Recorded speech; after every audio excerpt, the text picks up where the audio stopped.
Hello, everybody, and you're very welcome back to the channel. So today we have a different video. We're not looking at tractors. We're not looking at tractor history. We are, of course, for the time of year that's in it, we're going to be speaking a little bit about combine harvesters and history of combine harvesters, their development throughout the years, who the big companies were that were involved, and some of the smaller companies as well, and what they done to modernize and change the face of agriculture and harvest down through the last 130 odd years or so, and how it really has advanced.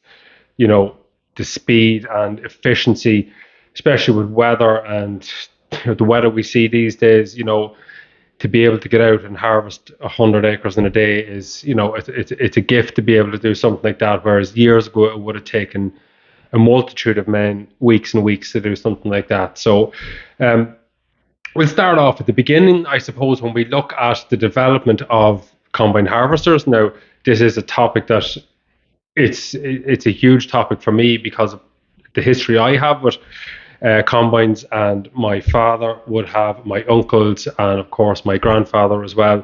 My grandfather Corrigan, down through the years, he would have had threshing machines, so he would have had Garvey threshing machines. He had two or three of them, and he would have been something of a local merchant. So he would have taken in grain, he would have taken in corn, he would have threshed corn with his threshers, he would have went out to other farms to thresh corn, he would have rolled it and sold it on or whatever. He was back in the day, he would have been one of the bigger men around the area that would have been involved in that sort of work back in the 50s and 60s and 70s. Moving on, then I suppose all of my uncles, my uncle John would have driven combines for Gene Riley, who is or was one of the biggest cereal producers, certainly in County Meath at the time. He would have driven his New Holland 8080. My uncle Eamon, then of course, he would have driven for local farmers as well as Meath Farm Machinery. He would have driven their combines down through the years, and my dad as well, of course, for various farmers, and with Meath Farm Machinery for years, been involved with combines and harvesting throughout the years. And I, as a child, grew up. The summer for me was all about harvesting. It was all about combines. It was all about getting the combines ready for harvest and getting out.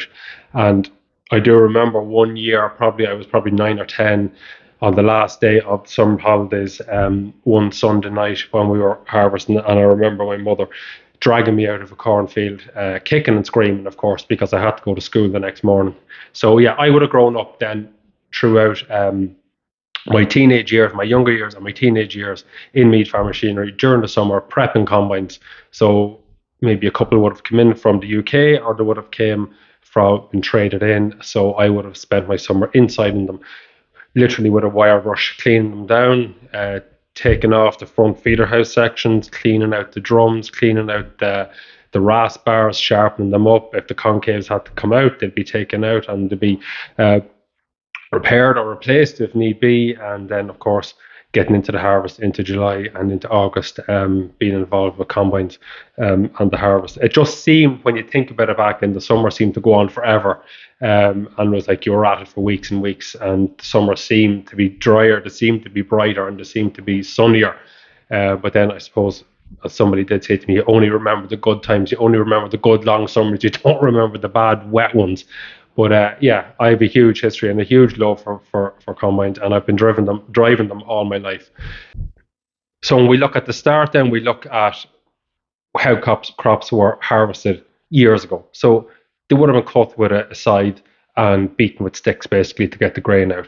After then, you would have had been cut with a scythe and then into a sort of a rudimental threshing type system that might have been horse powered. After that, you had the reaper. So the reaper would have cut the crops, horse drawn, of course, cut the crops, and would have laid a sheath lying on the ground to be collected. After that, then you would have had the sheath would have been fed into maybe a binder, or sorry, into a threshing machine, and it would have been manually fed in. It would have been brought away on a trailer. It would have been manually fed into the thresher. That might have been driven by a tractor with a belt drive pulley system on the side of it. It was driven by a belt, and the basis of those threshing machines would have been very, very similar to what's in modern combines. So a concave beater system, and then your straw walkers to eject the straw out the back. Uh, the grain, of course, would have been collected in bags, so it would have been dropped into a bag and would have come out the front. Um, After that, then you would have moved on to so you had a reaper and a thresher and the winnowing system all within one unit, and that would have been the combine. Now, when you think of a combine combines those elements. You would have moved on then to what was a self-propelled combine that we have today. So today we have self-propelled combines. Years ago we would have had horse-drawn combines, or we would have had tractor-drawn combines that would reap and thresh and then winnow. Now the winnowing is the process of the fan blowing through the crop to blow the chaff off the grains. That process is called winnowing. Um, so early combines would have been horse-drawn. Some of them would have had engines attached to them. Some of them would have a ground drive system. So when they would be pulling it on the ground, the wheels would be driving certain belts and pulleys to create the motion of the drum, to create the threshing and the straw walker system to eject the straw out the back.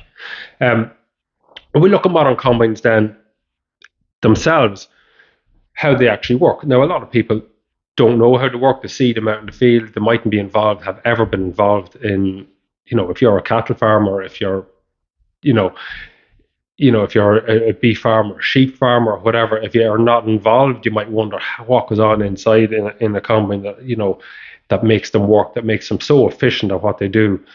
So modern combines, of course, it would start at the cutting platform at the front. So your header as such, we call it a cutting platform. So it would have a knife section. The crop then would fall onto the floor. It would have been fed in with the reel.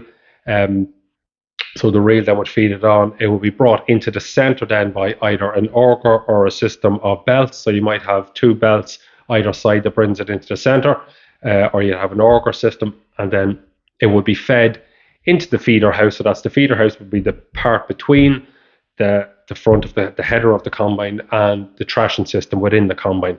The part that will be underneath the cab. So that's the feeder house. So a series of chains with slats on it would carry the crop up into the threshing system. And the first thing it meets when it gets into the threshing system generally is the concave and the drum. So the drum would be spinning at approximately, depending on the crop, 1,000 RPM. And that would take the crop evenly, generally head first. That's the way when you want it to fall, you want it to feed in, head first, up the elevator, into the threshing system, into the concave, into the drum, and it's bet by the drum. The drum, there's a narrow space between the drum and the concave. We're talking about millimeters, 10, 15, 20 millimeters, depending on the crop. You can adjust the concave settings, the gap between the drum and the concave, and you can also adjust the speed. So for different crops, you would have different settings.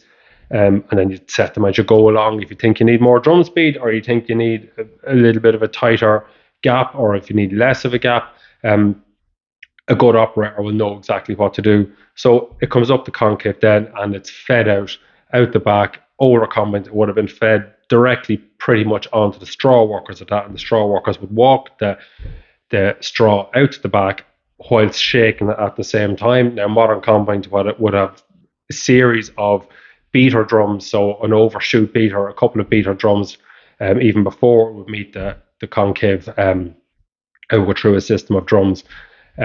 Different manufacturers have different styles, each to their own, but generally it would be ejected then out onto the straw walkers, walk out the back. The grain would fall to the bottom, out through the concave, out through the straw walkers, down onto the sieves, where it's met by the fan, and the fan would blow the chaff out the back across the cleaning sieves. Any grain would be trapped by the cleaning sieves. Chaff would be blown out the back, and the grain would fall down onto the grain pan, slide from the grain pan down onto a system of augers and clean grain elevators up and into your grain tank. Now, that's basically how it works. Engines are pretty much always at the top of a combine. Well, they are always at the top of a combine. And the reasons for this are obviously the amount of heat that is generated, that it can be up high, that it's not down low, because with combines you obviously have a huge fire risk. So engines are always at the top, generally behind the grain tank. where the exhaust can be out in the clear air, and you can get clear air in to keep the radiators clear, keep them clear of chaff, keep them clear of dust. Now, modern combines won't have a lot of fans around the engine to keep it clear of chaff, to prevent fire risk, obviously, and to keep the heat as far away from the combine as possible. That's basically how they work. A lot of modern combines then as well, you have a different type of rotary system, a single or a dual rotor system, that instead of having straw workers, you have rotors that run from the front of the combine out to the back. And explain how they work is for another day. I will do a mechanical type video maybe on combine someday. But getting into the history of them, getting into the history of the manufacture of them, where do we start? So looking at the history then, so in the 1920s, while crops were still being cut with scythes, the search for new harvesting methods had already started. This was particularly the case in the US and, of course, Australia and Russia, where large farms often faced manpower shortages while using traditional harvesting techniques. And it was a problem in much of California, where the earliest ancestors of today's combines were built during the 1800s. Credit for producing the first Californian combines usually goes to Daniel Best's company, which started production in about 1885, narrowly ahead of the Holt brothers, who are said to have built their first harvesters in 1886. Manufacturing was small scale initially, with most of the combines sold in California at first, but they remained important products for both companies until the early 1900s, when they started track-laying tractor development projects. And in 1926, Best and Holt merged to form what is now the Caterpillar Tractor Company. The first harvesters from both companies shared some design features, including horses or mules to provide pulling power with up to 40 animals on some of the biggest machines. The combines were developed basically as a threshing machine on wheels, with a bagging off platform for the grain plus a header that was side mounted, and the draft animals also powered the threshing system through a ground wheel drive mechanism. Providing the large team of animals needed to operate the biggest combines probably caused problems for some grain growers, but fortunately steam traction engines were introduced in about 1890 as an alternative by both Holt and Best and by other companies that were starting production at that time. Using steam power in a very dry harvest field carries obvious fire risks, but in spite of this, steam became increasingly popular until about 1910, when petrol-fueled tractors provided more pulling power. Tractors with petrol engines had been available in America since 1889, but low power output and a reputation for poor reliability during that 1910 period may have, the pre-1910 period, may have delayed their arrival on combine harvesters. So it's believed the first self-powered harvester was built in 1911 by the Holt Manufacturing Company of California, and then in Australia in 1923, the Sunshine Auto header became one of the first self-propelled center-feeding harvesters that used a forcing engine. Meanwhile, in Kansas, the Gleaner Manufacturing Company also patented a self-propelled harvester for use with a forcing engine. Now, a quick word on H.V. Mackay. So Hugh Victor Mackay, he was an Australian industrialist who was known for heading the company that developed the Sunshine Harvester, arguably one of the first commercially viable combine harvesters. He subsequently established the Sunshine Harvester Works, which became one of Australia's largest manufacturers of agricultural equipment.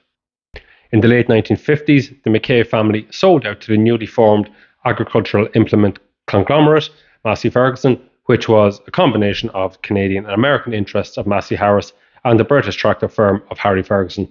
However, from the 1970s, when many Australian-based manufacturing industries were experiencing financial difficulties, the business progressively contracted, and most of the factory was demolished in 1992 to make way for the development of the Sunshine Marketplace. The former bulk store, factory gates and clock tower, factory gardens and head office complex are all listed on the Victorian Heritage Register. So we look at wartime development. So tractor reliability had improved from the 1914 up to 1918 war, and that brought a major boost for power farming. Tractors and other equipment were needed to increase farm productivity across the US, Canada and the UK, and this was mainly to make up for the loss of manpower as farm workers were conscripted for the battlefields of Europe. Britain in particular needed to increase homegrown food output to compensate for reduced imports, as German U-boats had destroyed chips, bringing supplies abroad. Combine harvesters help improve food production efficiency in several countries, but this did not happen in the UK, where tractor imports were a priority. While tractor power was becoming popular on UK and Irish farms in the early 1920s, combine harvesters failed to attract farmers or contractors during the war, and the lack of interest continued into the 1920s. Farm machinery census figures, they paint a fairly bleak picture for combine ownership, with just 4 machines working on UK and Irish farms in the 1930s, rising to 10 in 1931 and reaching somewhere around 55 to 60 in 1937. It was a time when profit margins were generally low in UK and Irish farming, which obviously discouraged investment in high cost machinery. The lack of combines also meant increased labour costs at harvest time, though combine ownership could also generate income more quickly by having crops to sell a few days after the harvest, an alternative to waiting months for the threshing contractors to arrive. In spite of almost non-existent UK and Irish demand, Lincolnshire-based Clayton and Shuttleworth decided to become a combine manufacturer after a long history as a leading British threshing machine company, and its combine project started in 1928. The first of its new tractor-pulled harvesters was built in 1930, but the company was facing serious financial problems, and it called in the receivers on the same year. So that enterprise didn't last very long. Its assets were bought by the Marshall Company, also a leading threshing machine maker, but the new owners decided combine production had no future, and the product ended in 1932 when only 5 of the machines had been built. The sole survivor is in the excellent Harvest machine collection at the National Museum of Scotland. It's there for all to see, a fine looking machine. While Britain's only 1920s and 1930s combine manufacturing venture had failed, the Claas family in Germany showed that European harvester production could be a success. The first combine was a wraparound design available from 1930 to work with a Lanz Bulldog tractor. Claas was at the forefront of producing wraparound combines built to attract on the ground of specific tractor models. Attach. So depending on the tractor, it was built obviously to wrap around. So your header, as such, your cutting platform was at the front. It was elevated up the side of the machine, and then your thrashing system was at the back. So they developed a few of these for different types of machines. So small numbers of these harvesters featured in the surge in machinery development following the Second World War, but demand was pretty modest. Smaller acreage farms that might have been attracted by a wraparound combine often favoured a trailed machine instead, and many 1950 farmers still chose to use a binder or call in the harvest contractors. Claas progressed to trail combines in 1936 when it began making the first model in this trail harvester series that became the basis for the company's post-war recovery. The trail combines were joined in 1953 by the first Claas self-propelled harvesters, which led to the Dominator series that achieved long-term success following its launch in 1931. And Dominator obviously was one of the leading combines throughout the 70s, and there's still a lot of them going today. They are a collector's item as such. A fantastic machine that really set a very high benchmark for combines, self-propelled combines in particular. One of the biggest developments in combine history was the introduction of the first self-propelled harvesters from Massey Harris, which later became Massey Ferguson. Now I'm talking about their first self-propelled. Production of its MH21 combine began in 1939, and the company held ambitious plans for the future, but the Second World War also started in 1939, bringing with it the emergency rationing for steel and other raw materials needed for making military equipment, thus forcing Massey Harris to reduce its combine harvester production. This was a time of increasing demand for combines because the US Wartime food production program. To boost production, Massey Harris guaranteed that if the materials were released to build an additional 500 of the new combines, it would ensure that the harvesting of 2,000 acres each in 1944, providing an efficient injection of critical time into the food program. The deal was accepted, and US farmers and contractors agreed to play their part in the program, which was known as the Harvest Brigade, and some combines cutting their way towards northwards towards southern states and ending with the late crops up in Canada.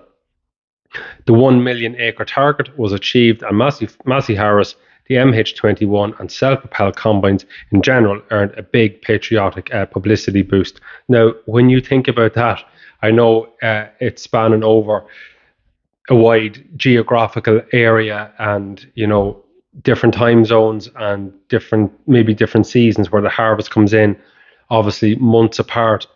But for a combine the size of an MH21 to be harvesting 2,000 acres in 1 year is phenomenal. It's incredible to think that most modern combines, the big ones, all right, would be doing that. In the States, they'd be doing a lot more, but in the UK and Ireland, if one combine was harvesting 1,000 acres a year, that's a lot. That is a lot. But one of these small combines doing 2,000 acres each is a phenomenal feat. And that really set the benchmark. That Massey Harris MH21 set the benchmark for self-propelled combines going forward. So the brief surge in combine popularity came after the Second World War ended, and for a few years the results were very impressive. Combines from Ransom's, other former thrashing machine makers, achieved success mainly in the trail sector. The Bamford's brand name appeared in combines imported from Italy and Sweden. High output Lely Victory combines were assembled in Britain during the 1960s with a folding header that attracted interest but modern sales. There was a short-lived trail combine venture from David Brown and also from several well-established North American makers, including Alice Chalmers and Minneapolis Moline, which transferred some of their production into the UK. International Harvester and Massey Harris produced both trail and self-propelled combines in the UK factories too. Britain was suddenly a favoured location to build combine harvesters, but the enthusiasm soon disappeared, apart from Massey Harris, of course, which maintained large-scale production in Scotland. Combine manufacturers in the US enjoyed a big post-war expansion in both sales and technology, and John Deere self-propelled number 55 was part of that success story. So it was designed during the war, ready for production to start in 1946, and had a specification aimed at what was then the medium to high capacity sector. As such, it came with a 12-foot cutting width, 60 horsepower engine powered by a 4-speed gearbox, was available in both tanker and bag-in formats, and had a hillside and rice variant for special uses. An indication of the number 55's popularity, which helped to establish John Deere as the biggest combine manufacturer, is that the standard model remained in production for over 13 years. Some versions were still available in 1969, an extraordinary 23-year production run. So we look then at performance and output improvements. So significant technical developments since the war included a rapid switch from spark ignition or petrol engines to diesel engines. Tracks became available to replace the driving wheels on combines bought by customers, providing reduced ground pressure and a narrower width for road travel, as well as a smoother ride, while rotary separation was an international harvester development arriving in the late 1970s. Rotary separation replaces the conventional threshing cylinder with one or two rotors located longitudinally instead of transversely to achieve increased separation capacity. Now, the highest output performing combines like your New Holland CR and your John Deere X9s and that, they are all rotary machines, but the downside to them is they are very hard on straw. The rotary machine doesn't gently walk the straw out, it ejects it out the back through a series of rotors, as I said, and it is quite hard on straw.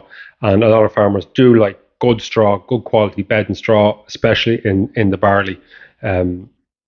So that is where the rotary would, most people who are combining with rotaries, especially in the States, it would be chopped. It would be just chopped and let back into the ground. The axial flow became a major success for International, and it was followed by other manufacturers introducing their own versions. An early ancestor of the stripper header harvester arrived in Australia in the 1840s, when the idea simplified harvesting by removing only the grains or grain heads that made their first appearance in the 1840s. The idea is now completely updated to work as a header on a modern combine, with the first production version introduced in around 1990 by UK-based Shelburne Reynolds. This is used for a wide range of crops, sending them through the combine headfirst to provide optimum performance with a constant feed. Looking at comfort then, so cab comfort, the combine owners and drivers, some of the most important developments are the factors affecting performance and operator comfort. And much of the progress has been linked to the arrival of the cabs in the 1970s and 1980s. Now, anyone who has sat on a combine, especially harvesting barley on a summer's day with the wind blowing, will know exactly what sort of torture it is. And you've got chaff and everything blowing around you. It's not a nice place to be. You could be itching forever. You'd need goggles on you to stop the awns and that going down your neck. It is, it's not pretty, but look, it was good fun to be out in the elements of it. So enclosing the operator in a sealed workspace allowed equipment manufacturers to offer important developments to manage the cab interior environment with reduced noise levels, dust suppression, and obviously air conditioning. Sorry. With the major controls accessible in the cab, the driver can complete the starting procedure and carry out virtually all the operating adjustments without leaving the seat. A recent development is to allow the combine's management system to monitor performance and automatically adjust the settings. So when you have a range of sensors everywhere that is monitoring grain loss and engine load, fan speed, where the grain is being lost, where it's needing to be trashed a little bit more. If you need to close sieves or open sieves, if you need to speed the drum, it'll all just do it automatically. There's often a choice of options to suit field conditions and driver preferences.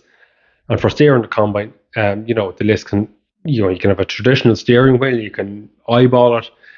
Also have, auto steer with GPS, or a sensor that will follow the uncut edge of the crop, like you would have on, say, a Class Lexing, and it has its magic eyes that scan the edge of the crop and will adjust the steering to suit.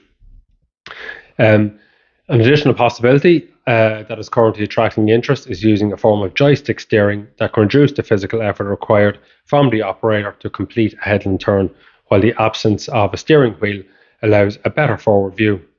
Another important growth area during the last 20 years or so has been the information technology collecting, storing, and using data, and some of the latest combine discs can include yield monitoring, included by GPS, to provide information that can help identify problem areas in the fields to assist further management. This automation has taken some of the workload away from the driver during long hours in the day. So when we look at the yield mapping technology, basically what that means is a combine can go into a field, it'll harvest the field, and through GPS location, it'll be able to map out where the high yielding areas and the low yielding areas of the field are. That information that can be taken and put into a system that can pair up with, say, the sprayer for liquid nitrogen, or for the fertilizer spreader if you're putting it out in granules, and you can adjust your output of your nutrients that's required. Technology has obviously come on a huge way in the last 130 years, I suppose, from the beginning. When you look today at the way things have changed with the NexSat system, now I've spoke about it, I've done a video on the NexSat system. It's a completely revolutionary, different type of combine that combines other elements and completely different by GPS. It is interesting to take a look at that. Anyone that is interested in combine harvesters, the NexSat system is currently on trial around the world, in Russia and the Ukraine and Canada and America. I'm not sure whether it's been to Australia yet or not, but I would imagine it's been in Germany. Of course, it's built in Germany. So that's it. So today, look, when we look at obviously the modern combines of today, like John Deere, one of the biggest, John Deere, Claas, and Case. Now you would have Caterpillar, you would have a Cat combine in the US. Now that would be a Claas, so it's just a Claas combine, Claas Lexington, with a Cat badge and Cat colours on it. You would have Massey Ferguson combines, you'd have Dietz combines, but the three top, of course, are Claas, John Deere, and Case. They would be the three largest globally. There are other small manufacturers. When you look back down through the 70s and the 80s, Ransom's, Dietz Far, the Matador, the Claas Matador obviously was a huge popular combine. And then you had Fortishit, you had Bison, you had the Massey, the 87, and you had the 520 and the 525. They would have been very popular combines in the 1970s and that in the 1980s. there was a huge amount of choice back then, but today it's kind of the way they've gone with price and the way it's gone with technology. It's kind of condensed into those three big manufacturers. Fendt have a combine as well, of course. Um, wouldn't be very popular in Ireland. There wouldn't be very few of them knocking around. But as I said, John Deere and Class are definitely the biggest in Ireland, and Case would be the third. So that's it. Look, that's it for combine harvesters. I could talk forever about them. Talk about the technology and talk about the operation of them. Maybe someday I will do something when I get in around one. Um, I can do a video of one a little bit more technical detail when I move things on a bit. So that's it for today. I hope people found this interesting. If, as always, if you've driven a combine, if you've worked on them, um, what did you drive in the 60s and 70s and 80s? Did you enjoy it? Did you not enjoy it? Share your history and your details with me, with everybody else that reads the comments. So that's it for now. Look, that's it for this week. It's a decent long video to set in because it is a wet weekend. So look at everybody and enjoy your weekend, and I will see everybody next week. Thanks for watching.